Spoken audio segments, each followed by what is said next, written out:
या फिर comment box में लिख सकते हैं आपकी इच्छा अनुसार।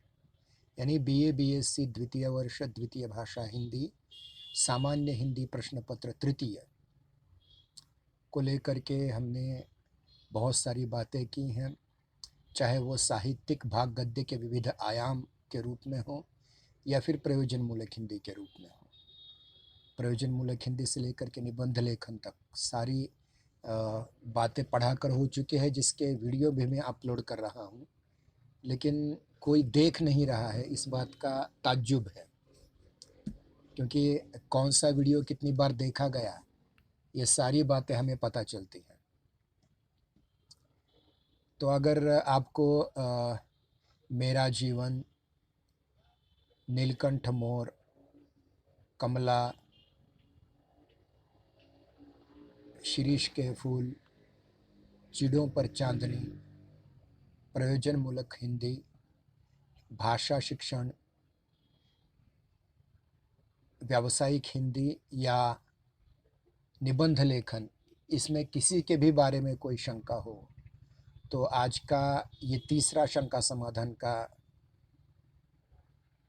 कार्यक्रम है। आप पूरी तरह से इन्वॉल्व हो करके पूछिए, हम उसके जवाब देने के लिए उत्सुक हैं। किसी को कुछ पूछना है तो अनम्यूट करके पूछें। हाँ, आलिशा जी, मुंडे जी, रोहित जी, कोई प्रश्न है या नहीं मन में?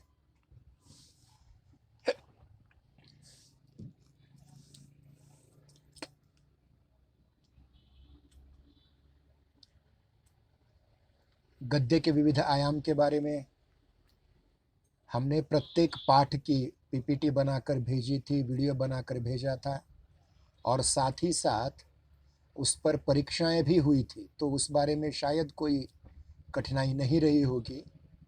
कठिनाई रही होगी तो केवल भाषा के विषय में ही।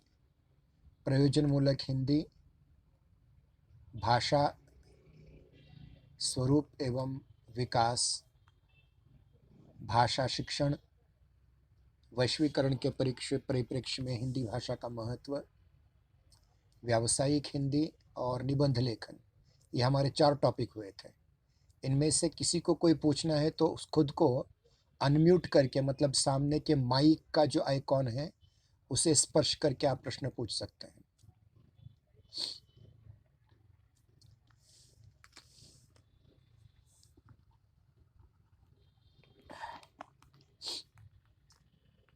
ठीक है, उससे पहले मैं एक सूचना आपको देता हूँ जो कल नहीं दे पाया था। सूचना इस प्रकार है कि हमारे महाविद्यालय के द्वारा हिंदी दिवस और राष्ट्रीय हिंदी दिवस और विश्व हिंदी दिवस, इन 2 महत्वपूर्ण हिंदी के पर्वों पर राष्ट्रीय निबंध प्रतियोगिताओं का आयोजन किया जाता है।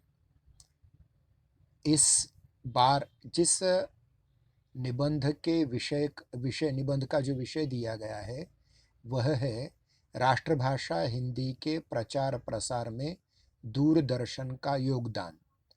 इसकी अंतिम तिथि 30 जनवरी है, मतलब अभी 6 दिन बाकी हैं। अभी तक उसमें केरल से लेकर के उत्तर प्रदेश तक, तमिलनाडु से लेकर के राजस्थान तक बहुत सारे निबंध आ चुके हैं। अगर आप भी इसमें हिस्सा लेना चाहते हैं तो आप हिस्सा लें। उसकी जानकारी मैंने आपको एक फ़ोटो के माध्यम से पहले भेजी थी, आज भी शेयर करूंगा। दूसरी बात, इस निबंध प्रतियोगिता का ई पुरस्कार वितरण दिनांक 10 जनवरी 2021 रविवार को दोपहर 3 से 6 बजे तक इसी गूगल मीट ऐप पर होगा। और साथ ही साथ, यानी केवल एक पुरस्कार का वितरण इतना ही नहीं, अपितु एक अंतर्राष्ट्रीय वेब संगोष्ठी का आयोजन किया जा रहा है, जिसमें कैलिफोर्निया, नॉर्वे, दिल्ली, बिहार, चेन्नई, पुणे और उस्मानाबाद के आपको लोग मार्गदर्शन करेंगे। कैलिफोर्निया जो अमेरिका का बहुत महत्वपूर्ण घटक राज्य है, जिसके एक महाविद्यालय के हिंदी विभाग प्रमुख डॉक्टर नीलू गुप्ता विद्यालंकार, फिर उसके बाद नॉर्वे से डॉक्टर सुरेश चंद्र शुक्ल, चेन्नई से डॉक्टर शेष जी, बिहार से डॉक्टर यादव जी, दिल्ली से डॉक्टर सिंह हरिपाल सिंह पाल, पुणे से डॉक्टर शहाबुद्दीन शेख, ये रिसोर्स पर्सन के रूप में उपलब्ध होने वाले हैं। उसकी यूट्यूब लिंक पंजीकरण की कल शाम तक भेज दी जाएगी। आप सबको उसमें पंजीकरण करना है। और यह मार्गदर्शन करने वाले हैं, वो विषय है देवनागरी लिपि पर, यानी अमेरिका में देवनागरी लिपि और हिंदी का क्या इस समय स्थिति है उसकी, नॉर्वे और अन्य यूरोपीय देशों में कैसी है, दक्षिण भारत में कैसी है, उत्तर भारत में कैसी है, महाराष्ट्र में कैसी है। राष्ट्रसंत विनोबा भावे जी के सत्प्रेरणा से 1975 में नागरी लिपि परिषद की स्थापना हुई। उसके सारे पदाधिकारी इस कार्यक्रम में उपलब्ध होने वाले हैं। आपसे विनती है कि रविवार के दिन 10 जनवरी 2021 रविवार के दिन दोपहर 3 बजे से लेकर 6 बजे तक आपको उपस्थित रहना है गूगल मीट ऐप पर।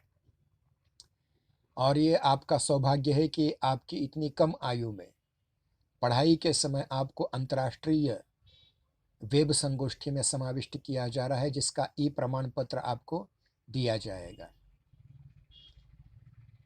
इसमें भारत और भारत के बाहर, विशेषकर अमेरिका और नॉर्वे जैसे यूरोपियन कंट्रीज़ में हिंदी की क्या अवस्था है, इस पर मार्गदर्शन तो नॉर्वे और अमेरिका के विद्वानों से होगा ही। साथ ही साथ 10 जनवरी यह दिन विश्व हिंदी दिन रूप में क्यों मनाया जाता है, इस पर भी मार्गदर्शन यादव साहब करेंगे। तो आप सबसे विनम्र निवेदन है कि आप जैसे ही कल शाम तक ये इसकी यूट्यूब गूगल फॉर्म लिंक बना दी जाएगी, जिसमें आपको अपना पंजीकरण करना है। इसके लिए आपका ईमेल आईडी जीमेल में होना अत्यंत आवश्यक है। तो मुझे लगता है कि इतना आज के लिए काफ़ी है। अब हम शंका समाधान की ओर जाएंगे।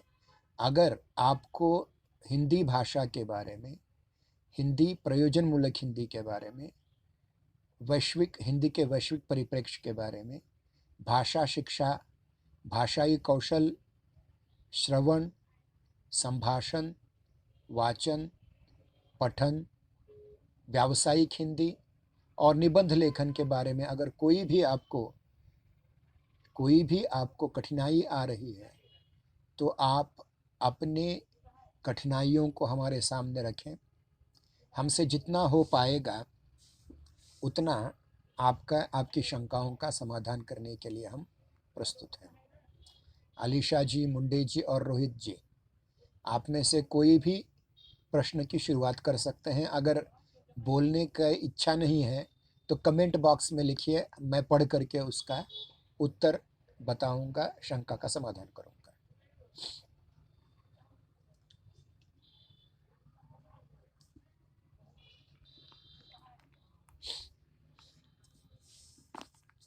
कुछ पूछना नहीं है?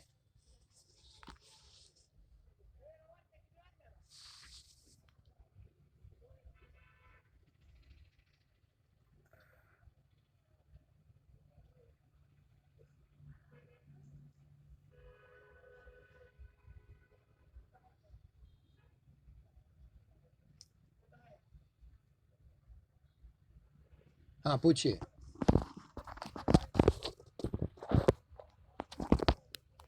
हाँ, निबंध का विषय। हाँ, क्या समझ में नहीं आया आपके? अभी जो निबंध प्रतियोगिता हो रही है उसके बारे में या पाठ्यक्रम का विषय के बारे में? हेलो, हाँ पूछिए। क्या? निबंध प्रतियोगिता के बारे में या निबंध के बारे में? निबंध लेखन जो आपके पाठ्यक्रम का हिस्सा है उसके बारे में पूछना है या जो निबंध प्रतियोगिता हम रख रहे हैं उसके बारे में पूछना है?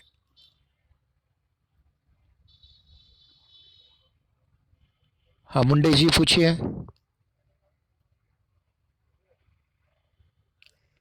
ठीक है, ये मान लेता हूं मैं कि निबंध लेखन के बारे में आपने प्रश्न किया है, बराबर है ना? ठीक है, ठीक है, ठीक है, हम कहते हैं। हाँ, अब आप अपना आवाज आवाज अपनी म्यूट करके रखिए, आपका माइक बंद करके रखिए आप। ठीक है, मैं जो बोलता हूँ आप सुनिए।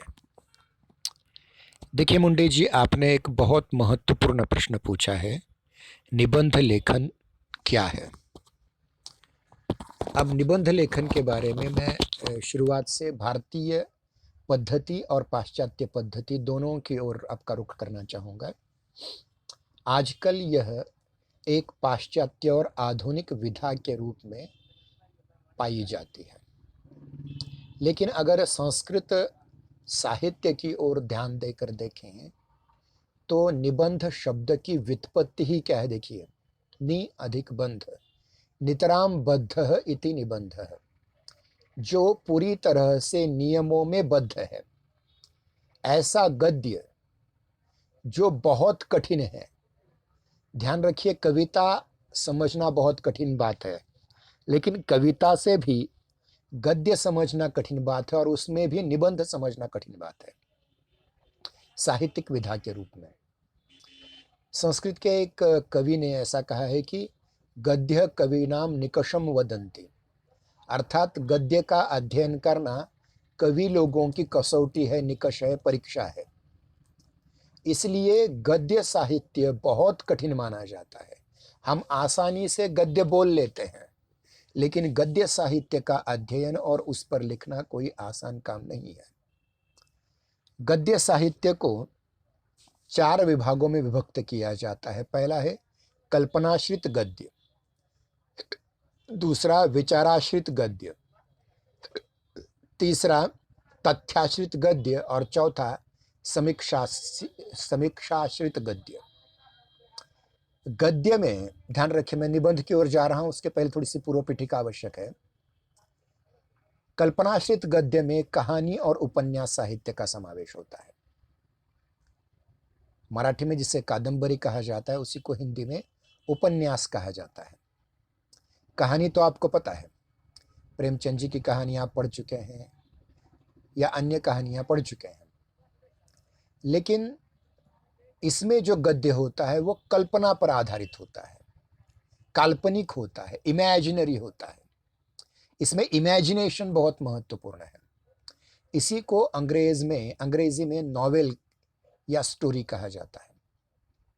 लेकिन जब हम विचाराश्रित गद्य की बात करते हैं, देखिए, आप उपन्यास पढ़ लेते हैं, कहानी पढ़ लेते हैं, पात्र ध्यान में रखते हैं, उत्तर दे देते हैं, कहानी लिख देते हैं, वो कोई कठिन बात नहीं है। लेकिन कठिन बात आती है विचाराश्रित गद्य को लेकर के, और विचाराश्रित गद्य में निबंध सबसे महत्वपूर्ण विधा है। निबंध ऐसी विधा है जिसमें लेखक के अपने व्यक्तित्व के साथ साथ उसका ज्ञान भी उजागर होता है। मैं ज्ञान जानबूझकर इस्तेमाल कर रहा हूं। मराठी में जिसे ज्ञान, हिंदी में ज्ञान कहा जाता है, मूलतः उसका उच्चारण ज्ञान है, और ये विचार महत्वपूर्ण होते हैं।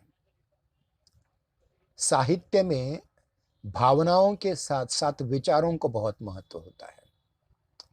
बचपन से आप निबंध लेखन करते आए हैं। इन निबंधों में आपने ऐसे निबंध लिखे होंगे, मेरी माँ, मेरी पाठशाला या मेरा महाविद्यालय, मेरे पसंदीदा गुरुजी, अध्यापक। ऐसा भी निबंध आपने लिखा होगा कि कल्पना करके थोड़ा सा, अगर मैं प्रधानमंत्री बना तो, अगर मैं राष्ट्रपति बना तो, यानी इस प्रकार से। या फिर एक आम की आत्मकथा या कागज की आत्मकथा, पुस्तक की आत्मकथा, अगर पुस्तकें न होती तो, यानी इस प्रकार के निबंध आपने लिखे होंगे। लेकिन जिन निबंधों को हमें लिखना है उसको थोड़ा समझने की आवश्यकता है। मैं बार बार ये कह रहा हूँ कि निबंधों में विचार बहुत बहुत महत्वपूर्ण होते हैं। निबंधों का आरंभ कैसे करना चाहिए, निबंध किस प्रकार लिखने चाहिए, निबंध लिखने के उपरांत उनका उपसंहार किस प्रकार करना चाहिए, उपसंहार अर्थात समाप्ति किस प्रकार करनी चाहिए, इसको लेकर के बहुत से नियम हैं। लेकिन हर नियम प्रत्येक व्यक्ति परिपालन करेगा ऐसा नहीं है। इसलिए मित्रों, ये जरूरी है कि आप इस निबंध लेखन की प्रविधि को ठीक ठाक समझें। जैसे निबंध का कोई एक विषय दिया जाता है तो आपको पहले उस विषय पर बहुत विचार करना पड़ेगा, क्योंकि यह निबंध विचाराश्रित गद्य है, इसलिए इसमें विचार करना बहुत जरूरी है। और विचार तो आपकी अनुभूति जरूर है, लेकिन जब आप निबंध लिखने बैठ जाते हैं तो वो आपकी अभिव्यक्ति बन जाता है, और ये अभिव्यक्ति अत्यंत प्रभावशाली होनी चाहिए। और इस अभिव्यक्ति को प्रभावशाली बनाने के लिए किसी भी निबंध की शुरुआत में दिए गए निबंध के विषय को लेकर कोई एक काव्य पंक्ति, कोई एक उर्दू का शेर, कोई एक संस्कृत का श्लोक या किसी एक महान विचार का सुविचार, महान विचारवंत व्यक्ति का सुविचार, ये पहले आपको डालना है। समझिए, एकता का बल। एकता का बल, अगर इस प्रकार का कोई निबंध लेखन के लिए कोई निबंध आपके सामने आया तो सबसे पहले आप क्या लिखेंगे? कोई एक ऐसा शेर लिखेंगे जिसके माध्यम से एकात्मता का परिचायक हो। कोई एक श्लोक लिखेंगे संस्कृत का, कोई एक सुविचार लिखेंगे और उस सुविचार के लेखक का नाम भी देंगे। अब समझिए कि लाठी बड़ी या भैंस, या बुद्धिमत्ता का महत्व, या कोई ऐसा विद्या का महत्व, इस प्रकार का कोई विषय आया तो आपको आरंभ करना पड़ेगा संस्कृत श्लोकों से। कैसे करेंगे? विद्या दधाति विनयम, विनयात याति पात्रताम, पात्रत्वात् धनमाप्नोति, धनात् धर्मः ततः सुखम। इस प्रकार कोई श्लोक डाल दें। या फिर भ्रातृभिः व्यण्ट्यते नैव, चौरे नापि न नीयते, दाने नैव क्षयम याति, विद्या रत्नम महाधनम। या फिर उपनिषद का जो महावाक्य है, विद्यामृतमश्नुते, इस प्रकार का कोई एक मंत्र, महावाक्य, कोई श्लोक, कोई शेर आप उसमें जरूर डालें।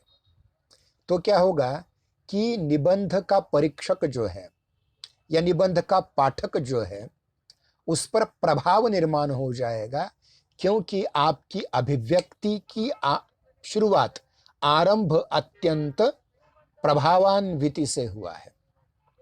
और ध्यान रहे, कोई भी परीक्षक या पाठक उस निबंध से ज्यादा प्रभावित होता है जो निबंध भाषाई तौर पर सुस्पष्ट हो और निबंध का आरंभ महत्वपूर्ण हो।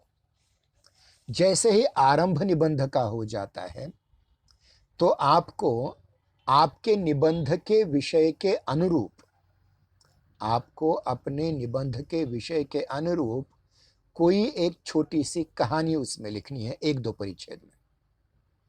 उदाहरण के रूप में एकाग्रता का महत्व, इस विषय पर मैं एक कहानी बताना चाहूंगा।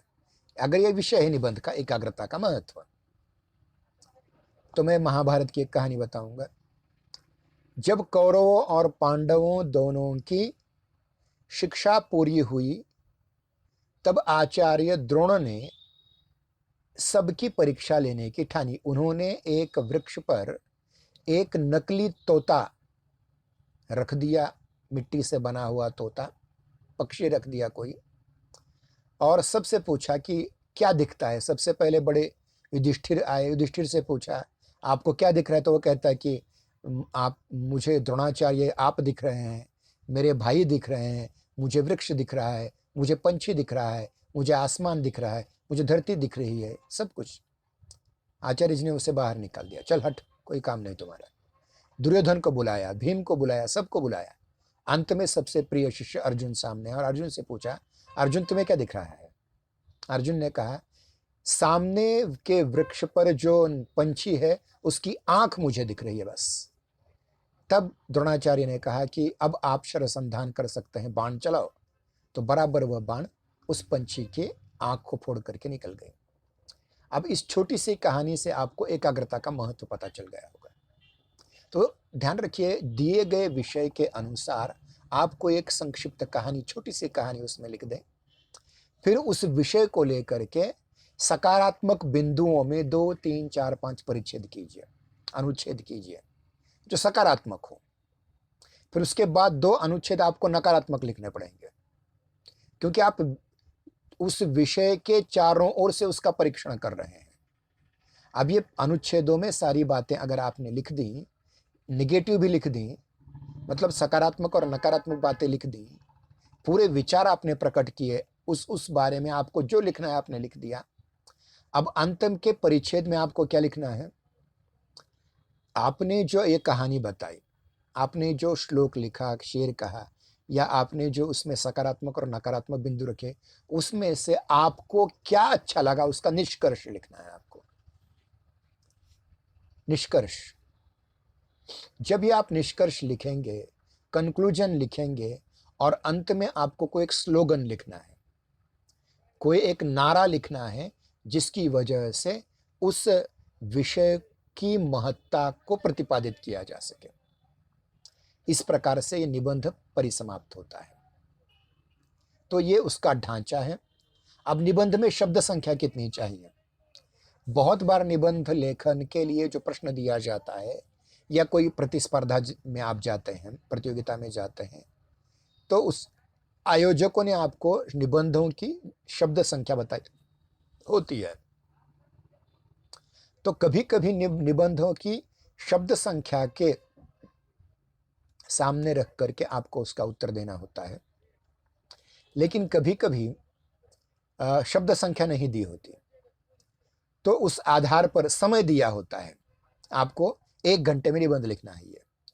तो चाहे शब्द की मर्यादा बताई हो या काल की मर्यादा बताई हो, आपको पहले ये सोचना चाहिए कि हम कितना लिखें। कभी कभी शब्द संख्या की जगह, समय की जगह पन्नों की संख्या बताई जाती है, 5 पृष्ठ लिख दें, इस प्रकार से भी लिखा जा सकता है।